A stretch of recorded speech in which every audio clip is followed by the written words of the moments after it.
Jean 6, 44. Le Père, c'est celui qui m'a envoyé. Personne ne peut venir à moi, sauf si le Père l'attire. Et moi, le dernier jour, je le relèverai de la mort. Premièrement, retenons que connaître le Seigneur Jésus est une grâce, puisqu'il y a tant de personnes qui ont péri sans le connaître, sans entendre parler de lui, mais vous et moi avons eu cette chance. Alors n'abusons pas de cette grâce, mais sachons comment l'utiliser en notre faveur tant qu'il est temps. D'autres personnes sont nées dans des familles chrétiennes, mais n'ont jamais reçu Jésus, alors que d'autres sont nées dans des familles non chrétiennes, mais ont reçu le Seigneur. C'est la grâce qu'il accorde à qui il veut. Personne entre les hommes et les femmes n'a la même mise sur le temps, alors ne le gaspillons pas, car on ne sait jamais quand on aura plus de temps de faire la volonté de Dieu, ni quand il ne fera plus jour. C'est pourquoi il ne faut pas hésiter de prier pour les autres qui sont encore dans l'ignorance et aussi de les évangéliser, afin que la grâce que vous avez eue leur soit aussi accordée. Quand nous recevons le Seigneur, le Saint-Esprit vient habiter en nous. Tout comme la terre était informe et vide, chaque personne avant de recevoir Jésus avait une vie qui était sans sens. Alors le Seigneur vient vivifier ce qui était mort en lui et lui donne la vie.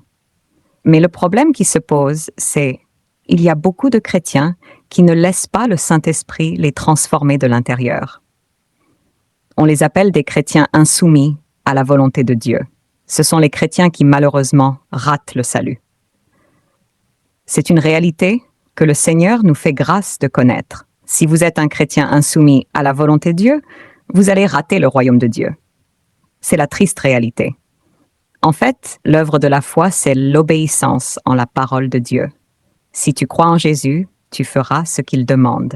Jean 14, 15. Tout chrétien qui n'obéit pas à Dieu n'est pas chrétien, car obéir en la parole de Dieu, c'est la preuve de votre foi. Ainsi, voici quelques œuvres qui prouveront votre foi.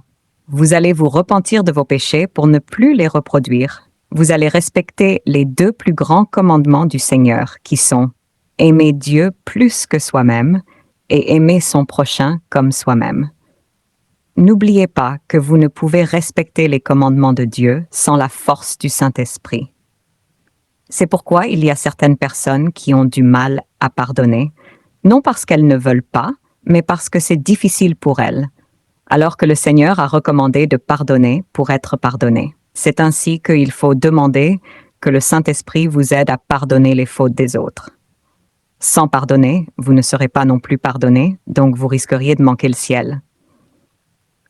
C'est donc une urgence. Ce ne sont pas malheureusement les choses qu'on nous prêche dans beaucoup des églises. Pourtant, notre salut en dépend. Tu peux être riche dans ce monde et manquer le ciel. Tu peux te marier dans ce monde et manquer le ciel. Tu peux avoir tout ce que tu veux dans ce monde et manquer le ciel. Alors ne négligeons pas ce genre d'enseignement. Maintenant, vous comprenez pourquoi le travail prend plus de votre temps, pourquoi les études prennent plus de votre temps, pourquoi la distraction prend plus de votre temps.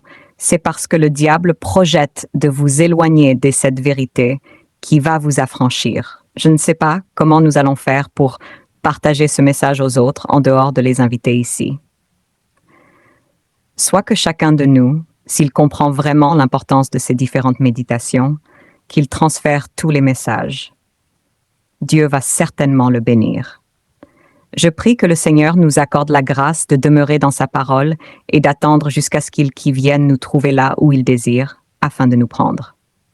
Mon exhortation pour aujourd'hui s'arrête humblement ici et continuera demain avec le même thème mais sous un autre sous-titre.